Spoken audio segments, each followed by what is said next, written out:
IRFC loan ఆగిపోయిందనే విషయం CM Revanth Reddy చెప్పే వరకు తనకు తెలియదన్నారు కేంద్ర మంత్రి కిషన్ రెడ్డి. ఎన్ఓసీ అడిగిన విషయం కూడా తనకు తెలియదన్నారు. కేంద్ర మంత్రి ఖట్టర్తో ఫోన్లో మాట్లాడానన్న కిషన్ రెడ్డి లోన్ విషయంలో క్లారిటీ లేదన్నారు. ఢిల్లీ మెట్రో లాస్ లో ఉందన్నారు. హైదరాబాద్ మెట్రో ఫస్ట్ ఫేజ్ కూడా లాస్ లో ఉందన్నారు కిషన్ రెడ్డి. ఇప్పుడు నాకు ఈరోజు మంత్రి గారు చెప్పారు ఆ విషయం, అది నిన్న రేవంత్ రెడ్డి గారు చెప్పారు. మాకు ఆ విషయం తెలియదు కూడా తెలియదు. రేవంత్ రెడ్డి నిన్న ప్రెస్కి చెప్పేంత వరకు కూడా ఐఆర్ఎఫ్సి సంబంధించినటువంటి లోన్ ఆగిపోయిందనే విషయం మాకు తెలియదు. నేను ఈరోజు ఖట్టర్ గారితో మాట్లాడాను. ఈ లోన్ విషయంలో క్లారిటీ లేదు, ఐఆర్ఎఫ్సి క్లారిటీ లేదు, రాష్ట్ర ప్రభుత్వానికి క్లారిటీ లేదు. ఎక్కడ కానీ మెట్రోలకు సంబంధించినటువంటి వచ్చినటువంటి ఆదాయము ముందు ఆపరేషన్ మెయింటెనెన్స్ చేయాలి. ఈరోజు ఢిల్లీలో అత్యధికంగా ప్రాచుర్యం పొందిన ఢిల్లీ మెట్రో కూడా లాస్లో ఉంది. మన హైదరాబాద్ మెట్రో ఫస్ట్ ఫేజ్ లాస్లో ఉంది. అందుకే ఎల్ఎన్టీ వాళ్ళు వెళ్ళిపోయారు.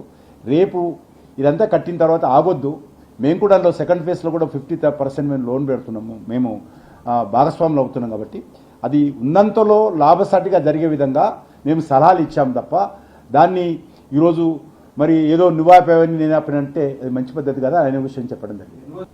ఎన్ఓసీ అడిగిన విషయం కూడా నాకు తెలియదు, అది మనకు తెలియదు కదా. ఇప్పుడు నాకు ఈరోజు మంత్రి గారు చెప్పారు ఆ విషయం, అది నిన్న రేవంత్ రెడ్డి గారు చెప్పారు. మాకు ఆ విషయం తెలియదు కూడా తెలియదు. రేవంత్ రెడ్డి నిన్న ప్రెస్కి చెప్పేంత వరకు కూడా ఐఆర్ఎఫ్సి సంబంధించినటువంటి లోన్ ఆగిపోయిందనే విషయం మాకు తెలియదు. నేను ఈరోజు ఖట్టర్ గారితో మాట్లాడాను.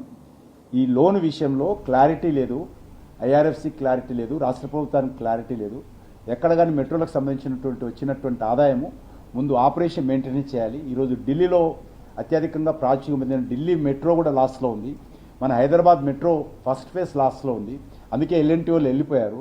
రేపు ఇదంతా కట్టిన తర్వాత ఆగొద్దు, మేము కూడా అందులో సెకండ్ ఫేజ్లో కూడా 50% మేము లోన్ పెడుతున్నాము, మేము భాగస్వాములు అవుతున్నాం. కాబట్టి అది ఉన్నంతలో లాభసాటిగా జరిగే విధంగా మేము సలహాలు ఇచ్చాము తప్ప దాన్ని ఈరోజు మరి ఏదో నువ్వాపేవని నేను ఆపినంటే అది మంచి పద్ధతి కదా అనే విషయం